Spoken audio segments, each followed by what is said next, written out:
Ladies and gentlemen, introducing my friend JGeorges is a great pleasure for me. He is a deserving and a brilliant businessman, a patriotic American proud of his roots in the Greek community, and a wonderful role model for young people who want to devote themselves to our free enterprise system. But there are two JGeorges. The JGeorges who's run for public office has gotten a lot of publicity, but his campaign media coverage is only one small aspect of the real John. When I first met JGeorges, he was in his mid-20s and had just joined YPO, not many years after he got his start sweeping the warehouse and delivering groceries in a battered old truck. The real JGeorges took a business started by his immigrant grandfather, expanded by his dad, and turned it into a billion-dollar company. Today, Georges Enterprises has become extremely successful in the wholesale grocery business, oil and gas, restaurants, tugboats, and gaming.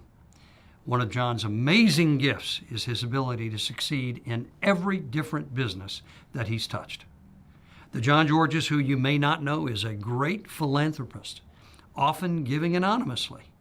After Hurricane Katrina, he led the effort to rebuild the virtually destroyed Greek cathedral on Bayou St. John and completely restored this magnificent landmark. He's also helped rebuild several other churches in our community.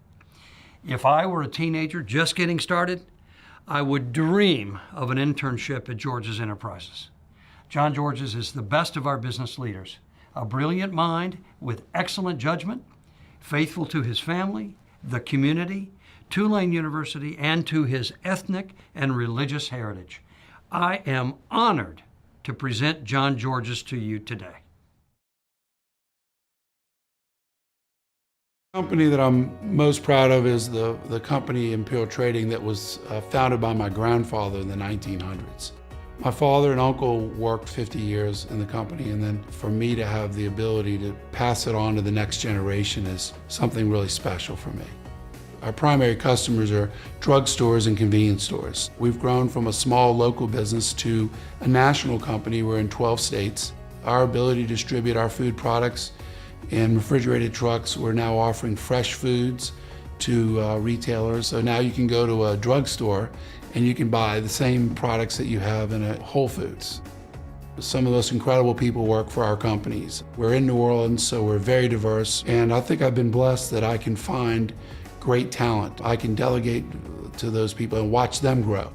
I don't really see myself as successful, and you wonder how you can feel that way. And it's because you're always looking up to be bigger and better every day. And I always look to the Hall of Fame of Junior Achievement, the laureates that preceded me, and it's a wall of people to admire and learn a lot from. And I think that there's a group of successful people.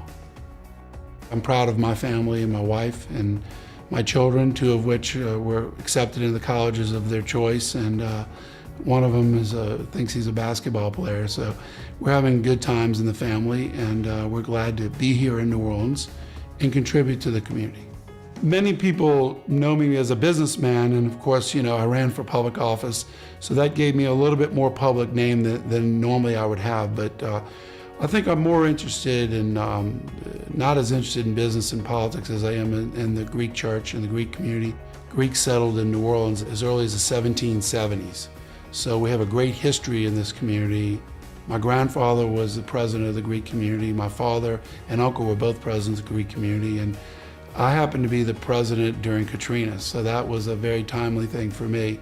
We were flooded for several weeks, lost our roof, and had $4 or $5 million worth of damage.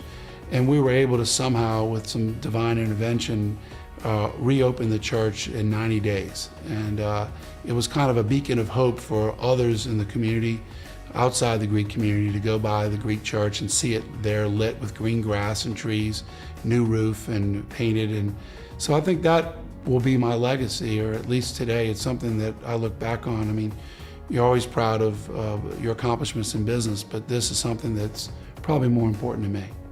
If I was to have a goal for New Orleans, it would be to bring us together with the rest of the state. Baton Rouge is so important to our future. That's where our government is, that's where the money is, and our leadership is. So if somehow we can bring New Orleans and Baton Rouge together, I think greater good will come.